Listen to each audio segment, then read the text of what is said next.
Buenos días a todos, mi nombre es Antonio Moreno. En primer lugar, muchas gracias por asistir a este webinar. Vamos a hablar sobre el impuesto temporal de solidaridad para las grandes fortunas, que lo impartirán mis compañeras Ana Morales y Clara Eugenia Bodega. En el momento en el que tengáis alguna pregunta, por favor, nos la hacéis llegar a través de la cajetilla que tenéis a la columna derecha y, bueno, nuestras expertas en asesoría fiscal os responderán lo antes posible. Vamos a esperar un minutito más como mucho, a ver si se terminan de conectar el resto de los asistentes y damos comienzo al webinar. Comentaros que 24 horas después de finalizar este webinar, es decir, mañana por la mañana, recibiréis un correo automático en el que tendréis disponible el vídeo para verlo cuantas veces queráis. Vamos a dar unos 20-30 segundos más, que se termine de conectar el resto de los asistentes y ya doy paso a mis compañeras.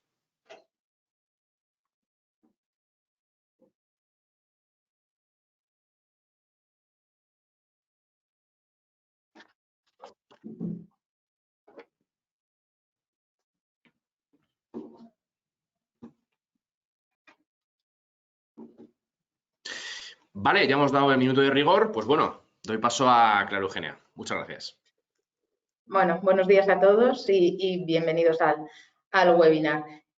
Bueno, vamos a hablar de este tema que está siendo candente este último mes, del impuesto temporal de solidaridad para grandes fortunas, y nos parece importante para empezar a plantear este tema, hablar un poquito del procedimiento que se está siguiendo para incluir este impuesto en nuestro ordenamiento jurídico, porque sí nos parece relevante es la manera en la que se está haciendo. Debemos de tener en cuenta que este impuesto temporal no ha sido incluido como una proposición de ley propia del impuesto, sino que el 10 de noviembre de 2022 se presentaron enmiendas a la proposición de ley la proposición de ley, para el establecimiento de los gravames temporales energéticos y financieros. Esto se hizo mediante una enmienda conjunta de los grupos parlamentarios socialistas y Podemos y está ya, digamos, incluida en esas enmiendas para llevar a cabo la aprobación de esa proposición de ley.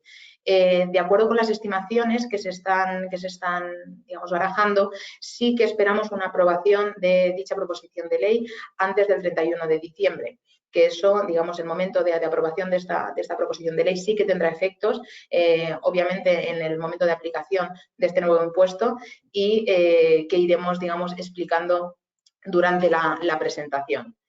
Durante este webinar vamos a hacer un repaso de todos los elementos del impuesto y hasta llegar a un análisis de un par de casos prácticos para que podamos ver, digamos, todos los elementos que se están poniendo encima de la mesa para la aplicación de este nuevo gravamen. Empecemos hablando de la naturaleza del objeto del impuesto. Debemos de tener en cuenta que este impuesto tiene carácter directo. Los impuestos de carácter directo son aquellos que gravan digamos, cantidades ingresadas o la tenencia de patrimonio. También estaríamos hablando de un impuesto de naturaleza personal. Esto quiere decir que el impuesto se estructura y se define en función de una persona determinada. Y uno de los elementos más importantes de este nuevo impuesto temporal es el carácter de que es complementario del impuesto sobre el patrimonio.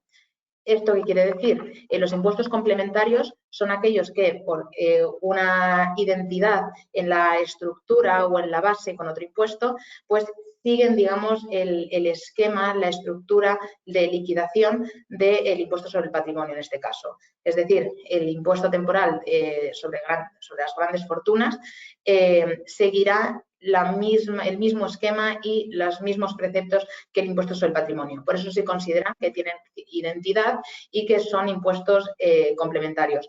Por eso, durante la presentación podréis ver que en muchas ocasiones nos estamos refiriendo a normativa relativa al impuesto sobre el patrimonio, que será, en todo caso, aplicable también a este impuesto temporal.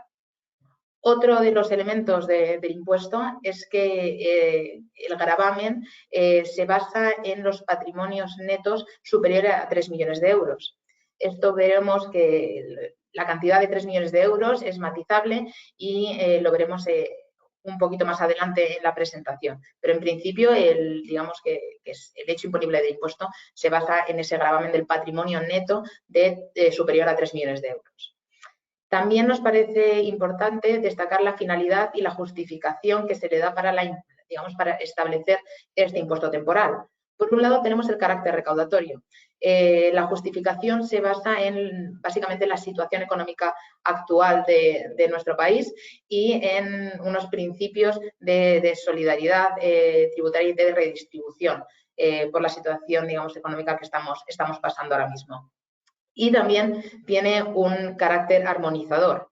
Esto se debe a que, como todos sabréis, el impuesto sobre el patrimonio en determinadas comunidades autónomas, por haber aplicado ciertas rebajas, por ejemplo, por bonificaciones en cuota, por ejemplo, no tienen el mismo tratamiento los contribuyentes residentes en una comunidad y en otra. Esta armonización que se pretende con este impuesto temporal es la unificación de tratamiento de la imposición del patrimonio para todos los contribuyentes, independientemente de la comunidad autónoma en la que residan.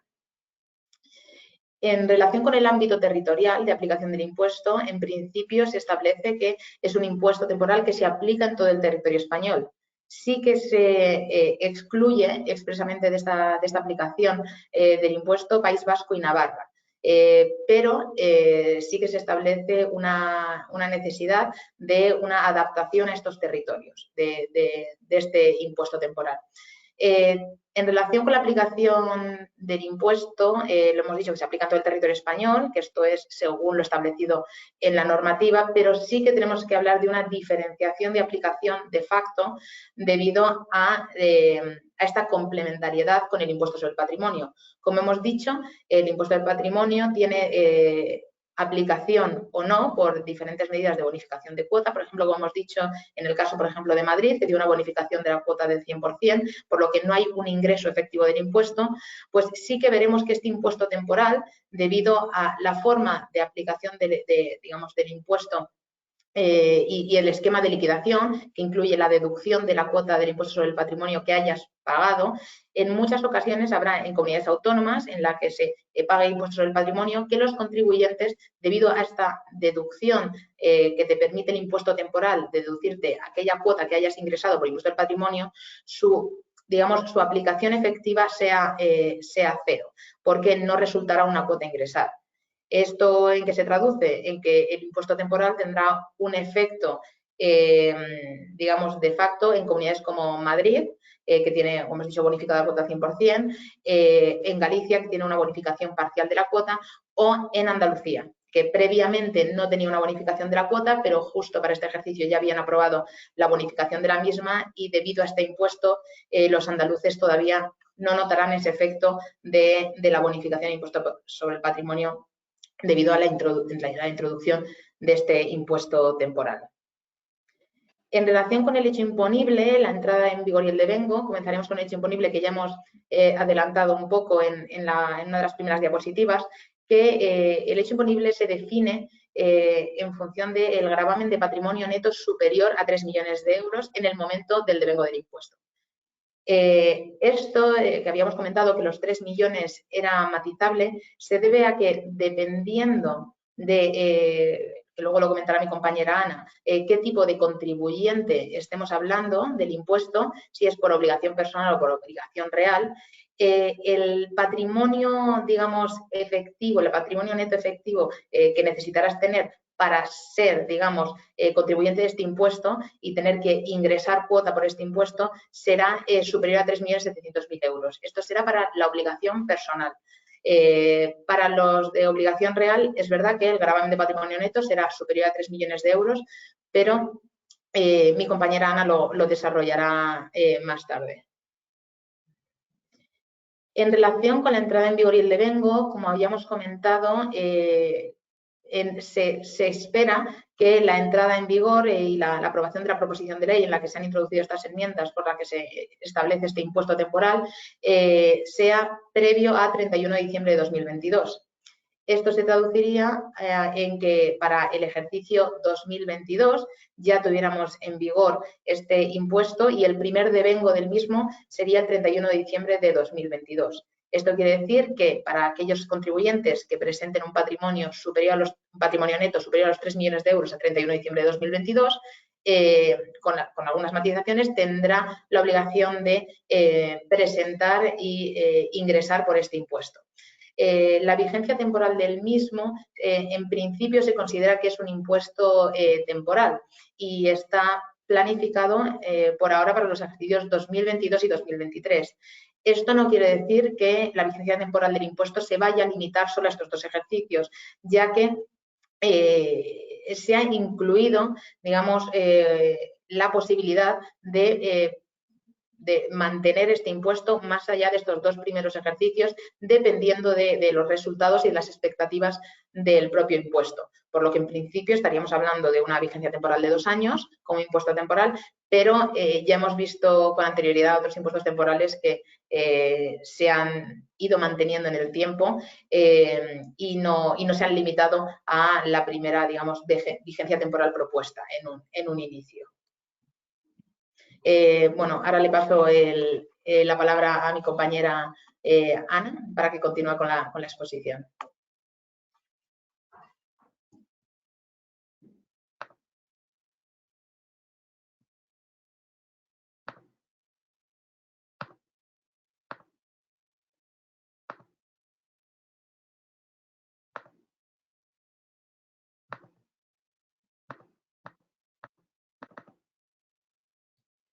No se ve, ¿verdad? Sí, Ana, se veía. ¿Se ve? A ver, pero ahora ya. No sé. Ahora. ¿Ahora? Y la cámara. Vale. Sí.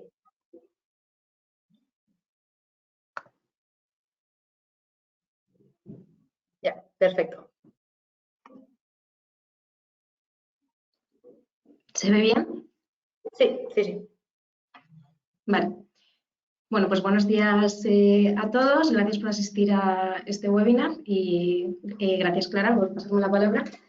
Bueno, pues como Clara ha explicado, dado que este nuevo impuesto a las grandes fortunas, se remite prácticamente en su totalidad a la normativa del impuesto sobre el patrimonio, en los siguientes bloques que voy a explicar yo, casi la mayor parte de ellos, lo que voy a hacer es una especie de recordatorio de ciertos aspectos de este impuesto de patrimonio que van a tener aplicación también total, afectan de igual manera para este nuevo impuesto a las grandes fortunas.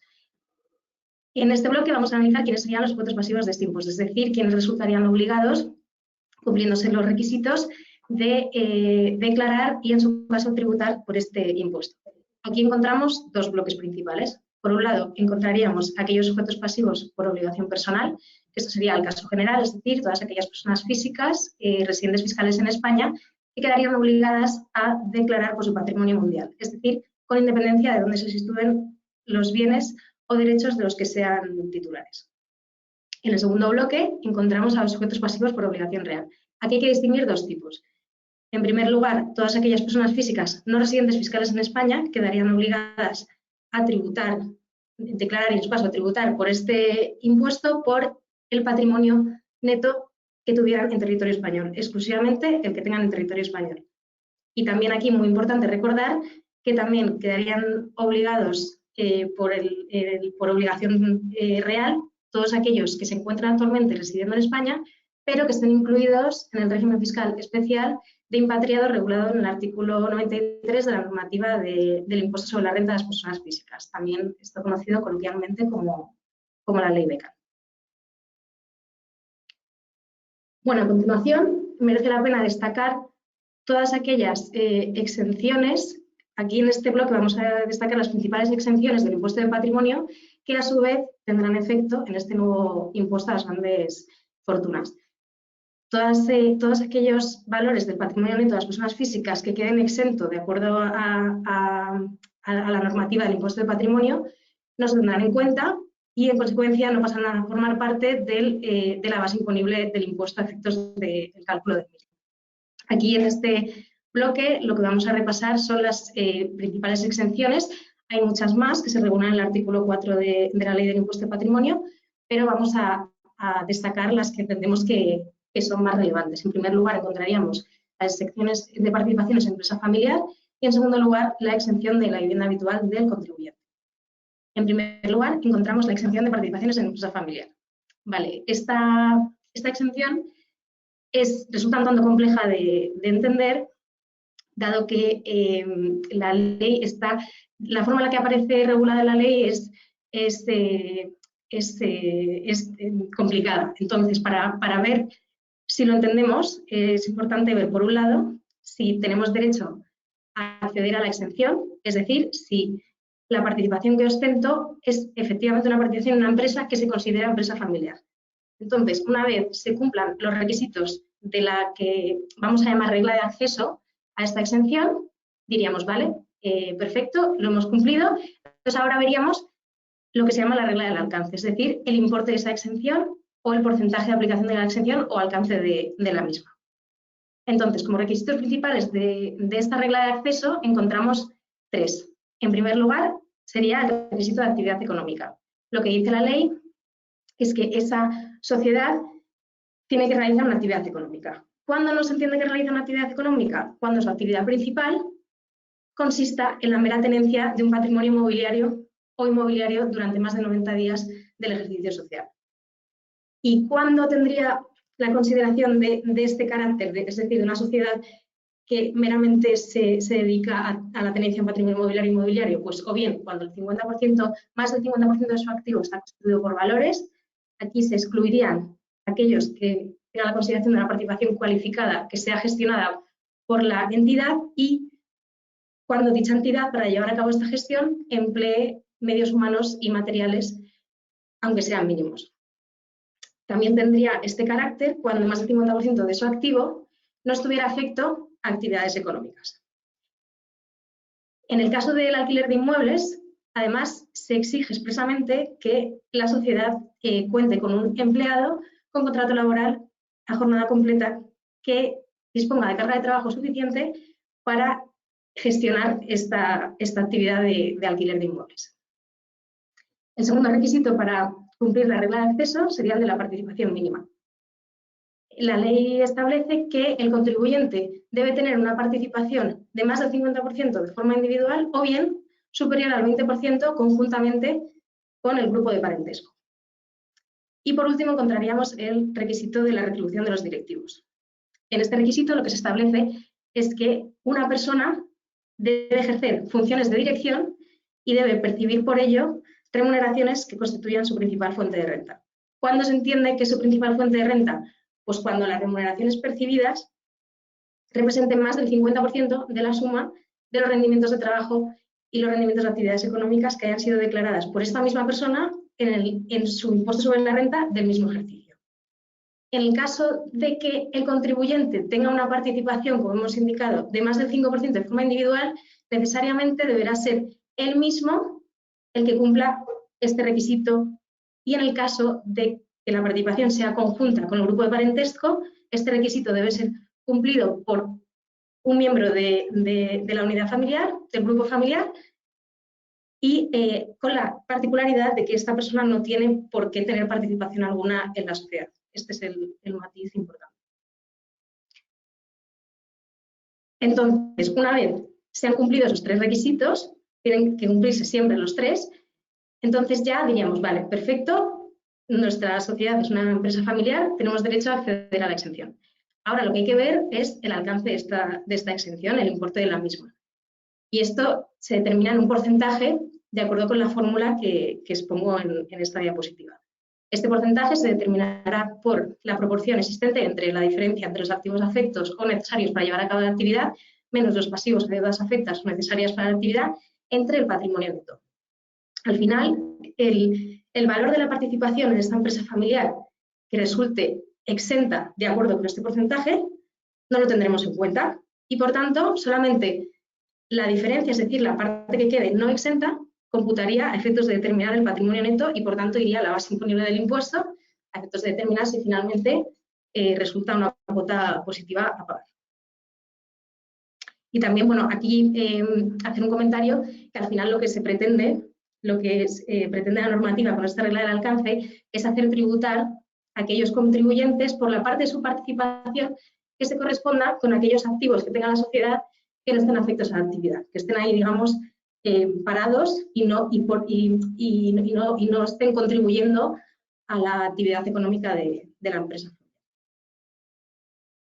Bueno, y como he adelantado anteriormente, la segunda exención principal que queremos destacar es la exención de la vivienda habitual del contribuyente. La ley del impuesto de patrimonio, que como hemos dicho afectaría también a este nuevo impuesto a las grandes fortunas, establece esta exención, la fija en 300.000 euros. Entonces, si por ejemplo un contribuyente tiene un inmueble y este inmueble constituye su vivienda habitual, si de acuerdo con las reglas de valoración de inmuebles que veremos a continuación, el valor de ese inmueble a la fecha de vengo son 700.000 euros, por 300.000 euros no se tributaría, es decir, quedarían fuera. Y únicamente los 400.000 restantes computarían a efectos de determinar el patrimonio neto y, a su vez, la base imponible del impuesto. Bueno, y a continuación, aquí en esta diapositiva, os voy a explicar un poco brevemente, para que lo tengamos en la cabeza, el esquema de liquidación del impuesto. Partiríamos, en primer lugar, de la base imponible o patrimonio neto. Aquí, como he ido mencionando, todos aquellos bienes y derechos que formen parte de nuestro patrimonio, que hayan resultado exentos de acuerdo con ya sea las dos exenciones que he comentado u otras generales previstas en el artículo 4 de la Ley de Impuesto de Patrimonio, lo dejaríamos fuera de esta base imponible. Aquí únicamente dejaríamos todos aquellos elementos que no queden exentos. Sobre esta base imponible, una vez hemos añadido todos y hemos restado las deudas que tengan el carácter deducible, restaríamos un importe en concepto de mínimo exento, que explicaremos un poco más adelante. Como resultado de lo anterior tendríamos la base liquidable o patrimonio neto reducido, que sería efectivamente el patrimonio neto, digamos, tributable o gravable, sobre el que aplicaríamos la tarifa del impuesto, de acuerdo con las escalas de gravamen, obteniendo como resultado la cuota previa. A continuación veríamos, esto lo desarrollará Clara un poco más, si resulta de aplicación la reducción por límite de renta, patrimonio y como novedad, aquí se incluye también en este cálculo el impuesto a las grandes fortunas. En el caso de que esto aplique o no, como veremos, el resultado siguiente sería la cuota íntegra sobre la que se deducirá o se restará la cuota líquida efectivamente pagada por el impuesto de patrimonio en su caso, obteniendo como resultado la cuota líquida. Aquí, bueno, adelantamos que en el caso de, por ejemplo, un residente de la Comunidad de Madrid, su cuota íntegra y cuota líquida del impuesto a las grandes fortunas siempre será la misma, ya que en Madrid, mientras se siga manteniendo como hasta ahora la bonificación del 100% del impuesto de patrimonio, la cuota líquida del impuesto de patrimonio sería cero. A continuación, a efectos de ver aquellas partidas que se incluirían en la base imponible, vamos a hacer un repaso de las reglas de valoración principales que se encuentran recogidas en la normativa de impuesto de patrimonio y que, una vez más, tendrían aplicación directa en este nuevo impuesto a las grandes fortunas también. Hemos querido destacar las más relevantes y que suelen salir más en la práctica. En primer lugar, encontraríamos las cuentas bancarias y depósitos. Estos se valorarían por su mayor valor entre o bien su saldo a 31 de diciembre o bien el saldo medio del último trimestre del año. A efectos del cálculo de ese saldo medio no se incluirían, por un lado, ni los fondos retirados con la finalidad de adquirir bienes y derechos que figuren en el patrimonio, tampoco los fondos retirados que se destinen a reducir o cancelar deudas, así como tampoco los ingresos que se hayan efectuado en ese mismo trimestre y que deriven de préstamos o créditos. Por su parte, tampoco en este caso tendría la consideración de deuda deducible la deuda correspondiente. En el caso de inmuebles, estos se valorarán por el mayor valor entre su valor catastral, el valor determinado comprobado por la Administración a efectos de otros tributos, o bien su precio contra prestación o valor de adquisición. Aquí tenemos que matizar, por eso lo hemos remarcado en negrita, ese valor determinado por la Administración a efectos de otros tributos, ya que como novedad, desde el 1 de enero del ejercicio 2022, la Dirección General de Catastro Inmobiliario publica lo que se llaman los valores de referencia de los inmuebles a efectos de otros tributos, como son el impuesto de transmisiones patrimoniales y el impuesto de sucesiones y donaciones. También aquí, en este caso, incluiríamos efectos de otros tributos, también efectos del impuesto de patrimonio, con lo cual, todos aquellos contribuyentes que hayan adquirido inmuebles desde el 1 de enero de 2022, ese valor determinado por la Administración será efectivamente el valor de referencia que haya publicado el catastro inmobiliario. En tercer lugar, tenemos las monedas virtuales, que se valorarán por su valor de mercado a 31 de diciembre. En cuanto a los valores cotizados, estos se valorarán por su cotización media del último trimestre del año. Por su parte, aquí destacar los valores no cotizados, donde me voy a detener un poco más. Estos se valorarán a fecha de vengo del impuesto por su mayor valor entre el nominal, el valor teórico contable resultante del último balance aprobado. Aquí sí que hay que tener en cuenta que tiene que ser el último balance aprobado tal y como lo dice la ley. Es decir, si a fecha de presentación del impuesto a las grandes fortunas de 2022, que será previsiblemente de abril a 30 de junio de 2023, si antes de que finalice ese plazo legal de presentación ya ha sido aprobado el balance del ejercicio 2022, cogeremos este balance. Solamente en el caso de que no hubiera sido aprobado, cogeríamos el balance del ejercicio 2021. O bien, en tercer lugar, el valor resultante de capitalizar al 20% el promedio de los beneficios de los 3 ejercicios cerrados con anterioridad a la fecha de vengo. Aquí esto es un cálculo que se hace para determinar este valor y al final aquí sí que hay que coger los 3 ejercicios cerrados con anterioridad al de vengo. Es decir, para el impuesto de las grandes fortunas del ejercicio 2022 se cogerán solo si ha habido beneficios, las pérdidas no se cogerían. En su caso, en caso de haber habido beneficios, los de 2019, 2020 y 2021. Y se hará un promedio de los mismos capitalizado al 20% para determinar este valor. Por último, para finalizar este bloque, aquí quiero destacar una novedad muy importante que afecta a las personas físicas no residentes fiscales en España. Mediante las enmiendas a la proposición de ley que ha comentado Clara en la introducción, lo que se pretende es añadir una disposición final nueva a la ley del impuesto de patrimonio por la que se modificaría el artículo 5 del impuesto sobre el patrimonio, de la normativa del impuesto de patrimonio.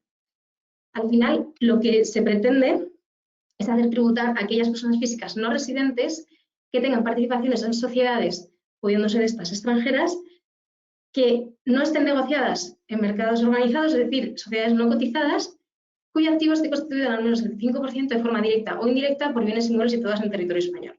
Para poner un ejemplo, tendríamos al típico alemán que participa en una sociedad, puede ser esta alemana, y esta sociedad a su vez, dentro de su activo, tiene inmuebles que representan más del 5% de su activo y estos inmuebles se encuentran situados, por ejemplo, en las Islas Baleares.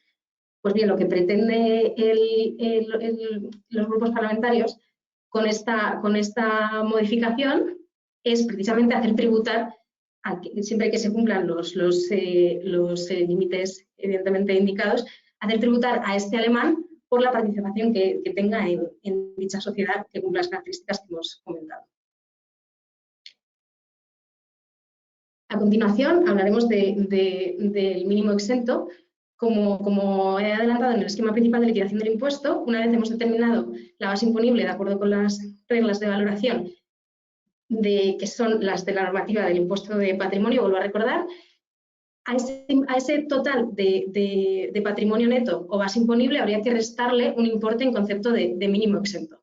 Y como resultado tendríamos la base imponible. Bueno, pues aquí hemos querido plasmar las tablas comparativas de ambos impuestos para que veáis las diferencias. Como destacar, en el caso de sujetos pasivos por obligación personal, es decir, el supuesto normal, una persona física residente fiscal en España, este mínimo exento para este nuevo impuesto a las grandes fortunas se mantiene de acuerdo al que se establece en la normativa estatal, es decir, se fija en 700.000 euros, que a diferencia del impuesto sobre el patrimonio, salvo que, como se trata de impuesto cedido a las comunidades autónomas, hubieran regulado este mínimo exento, pues podemos ver que puede ir, dependiendo de la comunidad autónoma, de 400.000 euros a 700.000 en el caso de que no hayan regulado y mantengan el establecido por la normativa estatal. Aquí destacamos, muy importante, la novedad en este nuevo impuesto a las grandes fortunas, que no existirá mínimo exento para aquellas personas físicas que sean sujetos pasivos por obligación real. Es decir, aquí recordemos que estos serían bien las personas físicas no residentes en España por su patrimonio en España, también el alemán que acabo de comentar, también estaría en este bloque, y también muy importante, todos aquellos que sean residentes en España, residan, pero estén incluidos en el régimen fiscal especial de impatriados o ley BECAM.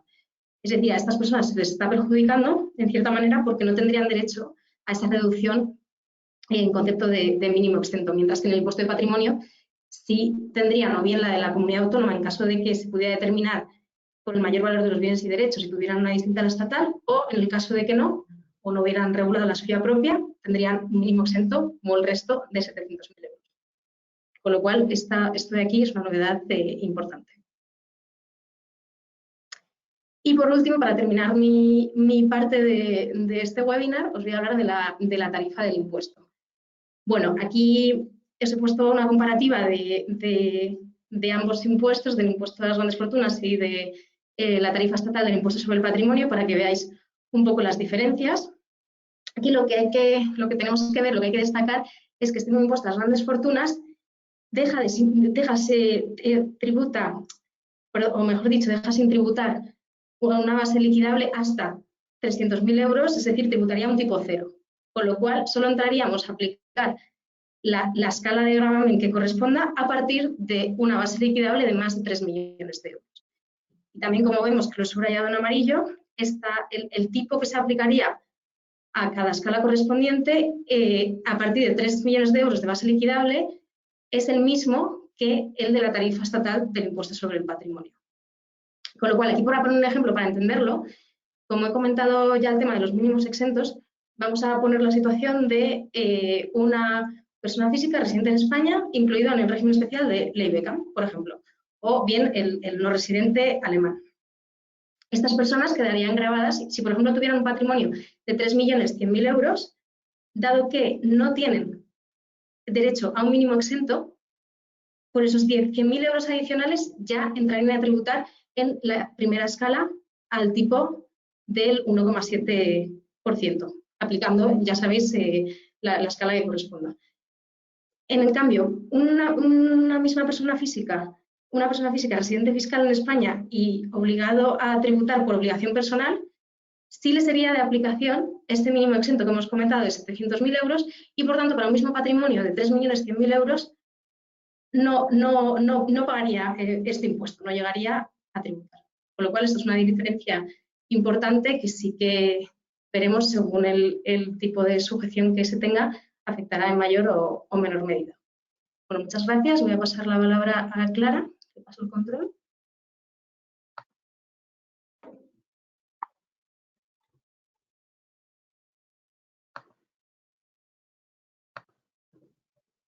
Gracias, Ana. Bueno, pues siguiendo con el esquema de liquidación, también tenemos que hablar de las deducciones y bonificaciones que podrían ser aplicables para ciertos casos. Empezaremos hablando de la deducción por impuestos satisfechos en el extranjero, ¿vale? En los mismos términos que el artículo 32 de la Ley 19.1991, solo en caso de obligación personal, eso sí debemos de tenerlo en cuenta. Los contribuyentes que estén en este impuesto por obligación real no tendrán la capacidad de aplicar estas deducciones por impuestos satisfechos en el extranjero, por un impuesto análogo. Luego, también para bienes o derechos situados o que deberían ejercerse en Ceuta y Melilla existe una bonificación, ¿vale? Pero es verdad que esto es de aplicación más residual. Y por último, yo creo que dentro de estas deducciones y bonificaciones la más importante y que ya habíamos adelantado al principio de la presentación es aquella que permite deducir la cuota del impuesto sobre el patrimonio del ejercicio que efectivamente haya sido satisfecha. Esto, como adelantábamos antes, esta última deducción es la que permite que en aquellas comunidades autónomas en las que no se hubiera dado rebajas del impuesto sobre el patrimonio, por ejemplo, mediante bonificaciones de la cuota, no sientan un efecto de este impuesto temporal, como se puede sentir, por ejemplo, en Madrid, que tenemos una bonificación del 100% de la cuota del impuesto sobre el patrimonio, por lo que a la cuota que resulte de este impuesto temporal no le será de deducción ningún importe. Hecho que sí, por ejemplo, puede ocurrir en Cataluña, que en Cataluña los contribuyentes que por el impuesto sobre el patrimonio ingresen una cuota, este impuesto temporal, al coincidir las tarifas, podrán deducirse la cuota que ingresen por impuestos sobre el patrimonio y no tendrán una tributación, digamos, efectiva por este impuesto temporal, ya que se restará una cuota de la otra. Entonces, el efecto en este tipo de comunidades autónomas no será ni por asomo el efecto material que va a tener en comunidades, como hemos comentado al principio, como puede ser Andalucía, Madrid o Galicia. Otro de los elementos claves de este impuesto, que sigue la misma línea que lo que ya se aplicaba para el impuesto sobre el patrimonio, es el denominado límite renta-patrimonio y ahora impuesto sobre grandes fortunas. En este caso, se abre la posibilidad de aplicar a la, digamos, a la cuota del impuesto sobre el patrimonio una reducción, ¿vale?, para evitar ir contra los principios de capacidad contributiva del sujeto pasivo. ¿Qué quiero decir con esto? En muchos casos tenemos contribuyentes que, a pesar de presentar un volumen de patrimonio neto importante, ¿vale?, que les pueda llegar a convertir en sujetos pasivos de este impuesto, presentan unos ingresos, vamos, una liquidez, unos ingresos declarables en su declaración del impuesto sobre la renta de personas físicas muy por debajo de lo que se podría esperar teniendo en cuenta ese patrimonio. ¿Con esto qué se pretende? Se pretende con este límite aplicar una reducción a la cuota que en principio deberían de ingresar para adecuarla a los ingresos reales del contribuyente de ese ejercicio. Entonces, debemos de tener en cuenta que, como ya habíamos adelantado para deducciones y bonificaciones, este límite de renta, patrimonio e impuestos sobre grandes fortunas solo aplicaría para aquellos contribuyentes que estén sujetos a este impuesto por obligación personal. Es importante decir que este límite, que en la próxima diapositiva haremos un ejemplo para que lo podamos comprender, no puede exceder, la cuantía de la cuota íntegra del impuesto sobre grandes fortunas no puede exceder del 60% de la suma de las bases imponibles del IRPF. O sea, la cuota íntegra de impuestos sobre grandes fortunas con la cuota del IRPF y del impuesto sobre el patrimonio no puede exceder ese 60% de las bases imponibles del IRPF. A pesar de de esta reducción, que se calcularía, como hemos dicho, con ese 60%, es importante también destacar que tenemos un límite inferior del que nunca podremos bajar, ¿vale? La minoración de esa cuota del impuesto temporal sobre grandes fortunas siempre debe respetar una tributación mínima del 20% de la cuota que había resultado en un inicio, antes de aplicar este límite.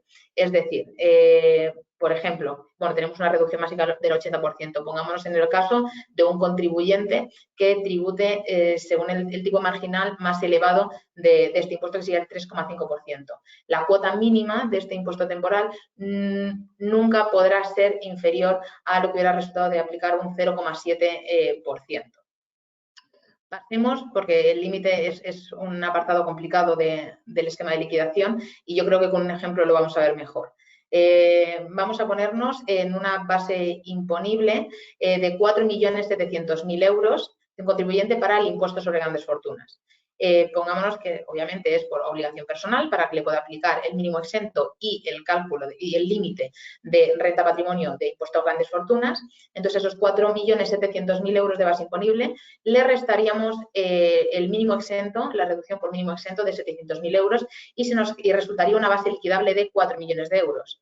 Como vamos a considerar que es un contribuyente que reside en la Comunidad de Madrid, tendría una cuota de impuesto sobre el patrimonio efectivamente pagado de 0 euros y la cuota previa del impuesto sobre grandes fortunas resultaría, después de aplicar a esa base liquidable la tarifa del impuesto, de 17.000 euros.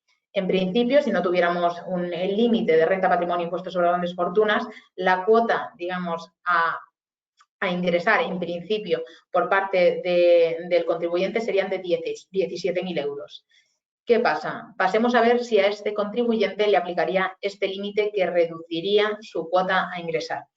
Lo primero que debemos de tener en cuenta es la cuota sujeta a reducción, como os he dicho, serían 17.000 euros.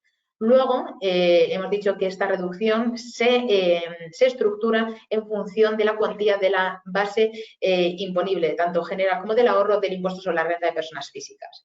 La suma de estas bases imponibles, en el caso de este contribuyente, ascendería a 38.000 euros.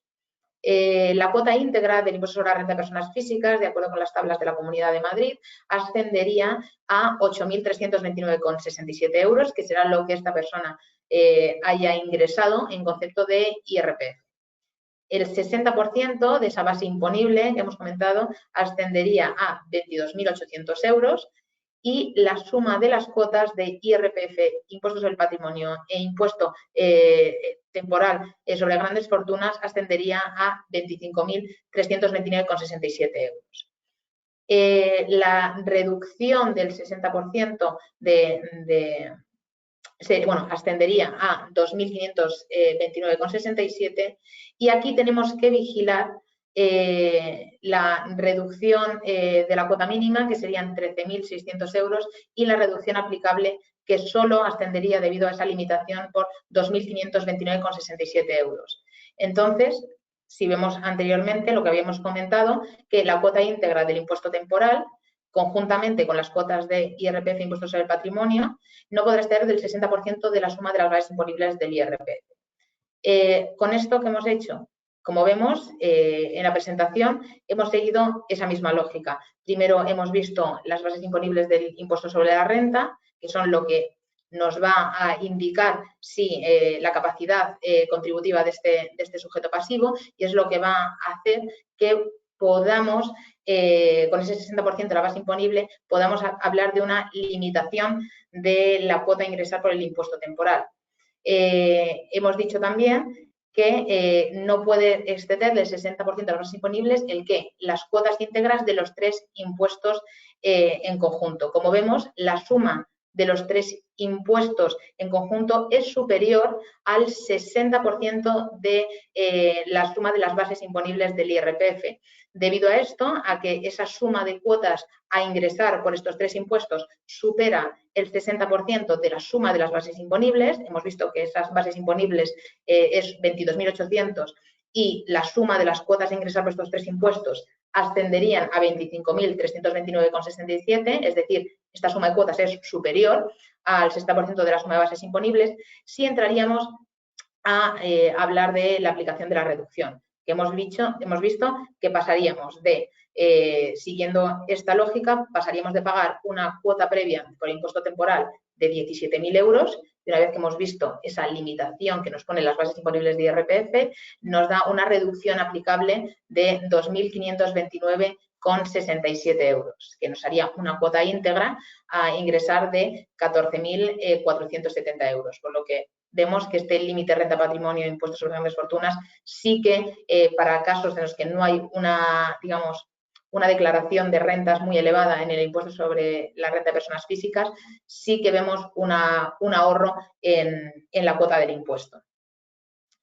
Y ya pasaríamos, para hacer un poco un resumen de todos los elementos que hemos comentado durante el webinar, a establecer un par de casos prácticos que yo creo que es como mejor se ve la aplicación del impuesto.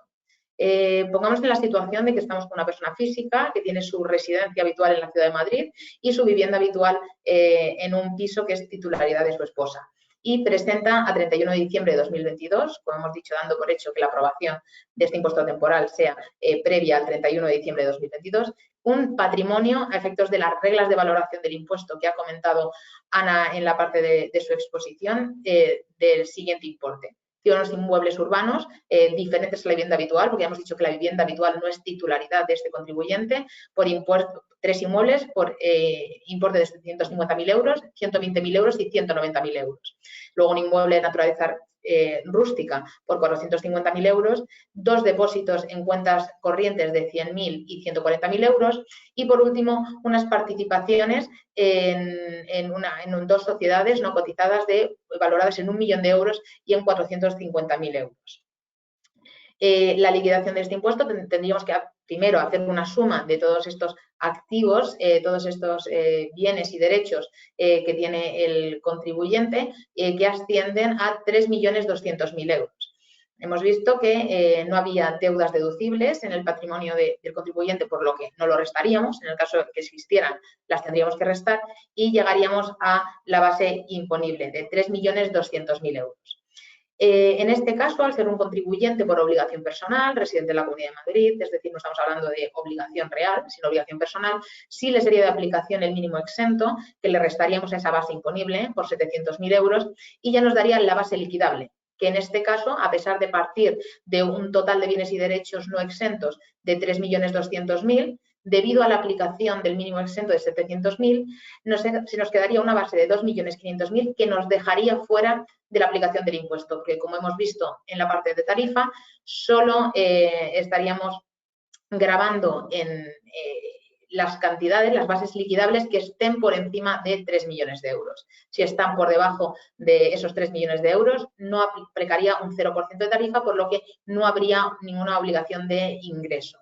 Esto, por ejemplo, en el caso de que estuviéramos hablando de un no residente, ¿qué nos ocurriría? Sí que habría una obligación porque nuestro patrimonio gravable, al no aplicarle ese mínimo exento de los 700.000 euros que hemos comentado, se nos mantendría en 3.200.000 euros y sí que tendríamos obligación.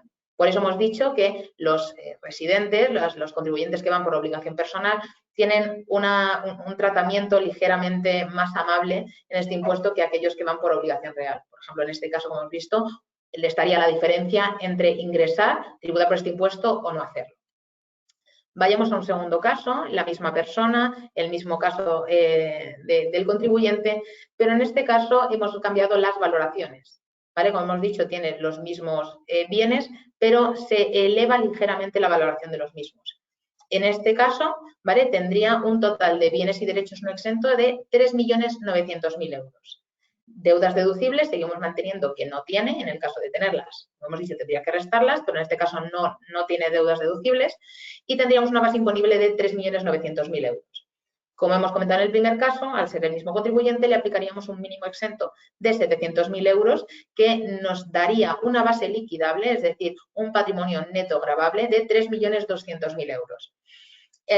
Como hemos visto, ya tenemos la base liquidable superior a 3 millones de euros, por lo que en este caso ya sí tendríamos una tarifa del impuesto superior al 0% aplicable, porque ya estamos por encima de esos 3 millones de euros de patrimonio neto gravable, de base liquidable, y se nos quedaría una cuota previa del impuesto sobre grandes fortunas de 3.400 euros.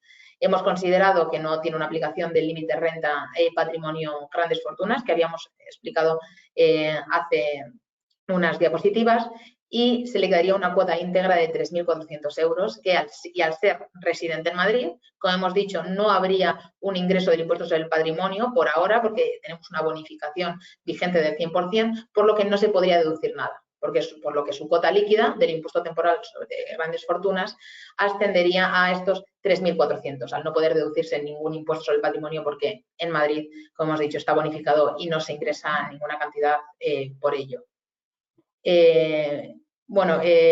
Queríamos terminar la exposición con algunas conclusiones, sobre todo para aquellos contribuyentes que hemos dicho que están localizados en aquellas comunidades autónomas que pueden tener una aplicación mayor, como hemos dicho, en Madrid, Andalucía o Galicia, en lo que sí que nos parece interesante a esta fecha hacer una revisión de las valoraciones de los elementos que determinan el patrimonio neto.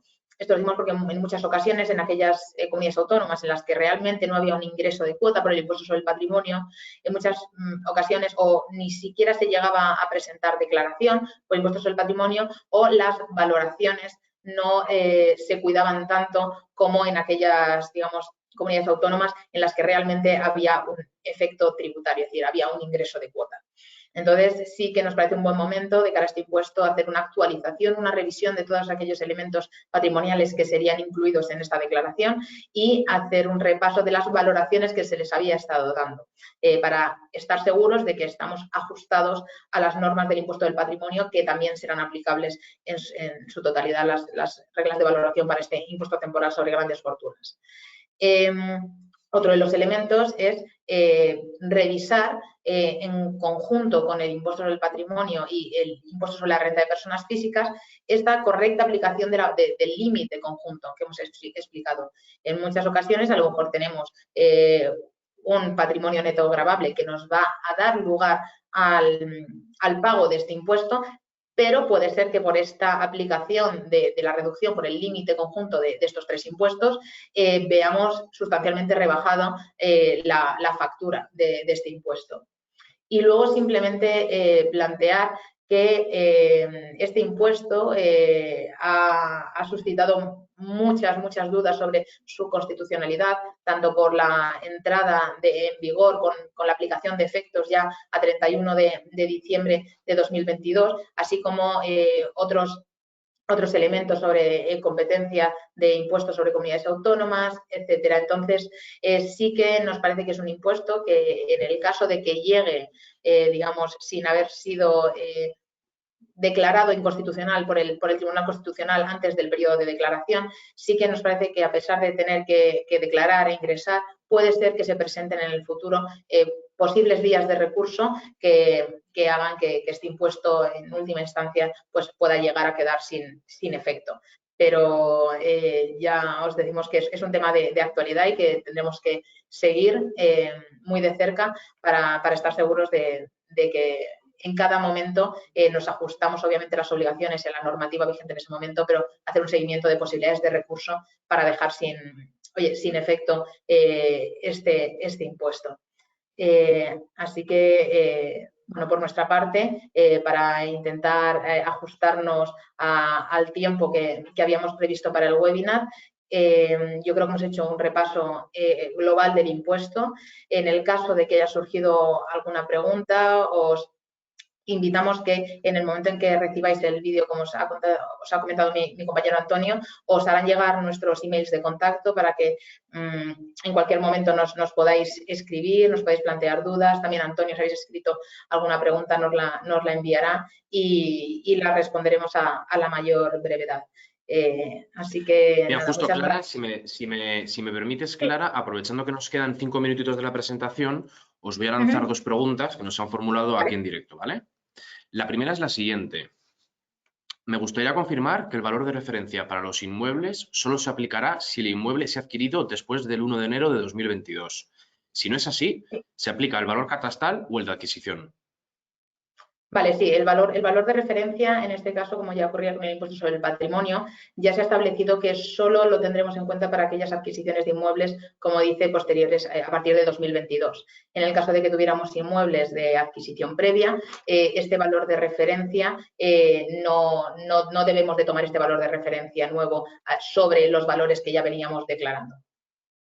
Sí, de todas maneras lo que se coge es de todas maneras lo que se coge es el mayor valor. A pesar de este nuevo valor de referencia, si el valor catastral o el valor de adquisición es superior, se cogen esos valores. Es solamente para que en el punto de valor determinado, solamente con la particularidad de inmuebles adquiridos en 2022, será el valor de referencia, a efectos de computar cuál es el valor de los tres, simplemente. No es que vaya a ser ese a partir de ahora, para aclarar eso.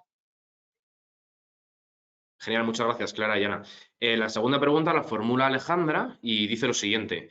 Si este impuesto se aprueba antes de fin de año, gravará el año 2022, ¿verdad? Sí, efectivamente. Ese es uno de los problemas también que se han planteado, que tienen mayor problema a la hora de aplicación de este impuesto, que es que en el mismo ejercicio se intenta aprobar un impuesto que va a tener su devengo en 31 de diciembre de 2022. Entonces, efectivamente, es lo que está ocurriendo. Si como previsiblemente este impuesto se aprueba mediante la aprobación de este proyecto de ley por el que se han introducido las enmiendas antes del 31 de diciembre de 2022, la entrada en vigor del impuesto será en 2022 y el primer devengo será el 31 de diciembre de 2022, por lo que el periodo de declaración previsible será el ejercicio 2022 con periodo de declaración entre abril y junio de 2023. Sí, han dejado muy poco margen para poder hacer algo al respecto, pero hay muy poco margen y desgraciadamente para este ejercicio poco más se puede hacer ya. Bueno, de momento esas son las únicas preguntas que nos han llegado en directo. Para aquellos asistentes que os habéis conectado un rato después del inicio del webinar, recordaros que mañana por la mañana, más o menos dentro de 24 horas después de este webinar, os llegará un correo electrónico con un vídeo, con con acceso al vídeo de la presentación para que podáis verlo cuantas veces queráis. Y además también os vamos a adjuntar un PDF en el que, bueno, es un contenido resumido de este impuesto elaborado internamente por nosotros. Nada más, si tenéis alguna duda, escribid directamente al correo de comunicación que veis en pantalla, o si no, mañana en el propio email que os llegará 24 horas después aparecerán los datos de contacto tanto de Clara como de Ana. Bueno, por mi parte eso es todo. Clara, Ana, no sé si queréis añadir alguna última conclusión, algún último dato o podemos dar por finalizado el webinar. Nada, que quedamos a vuestra disposición por si queréis poneros con la revisión de vuestro patrimonio. Estamos a vuestra disposición para empezar cuanto antes. Bueno, pues nada, momento de despedirse. Muchas gracias a todos por asistir y nos vemos en próximos webinars. Muchas gracias. Muchas gracias, un placer. Buenos días.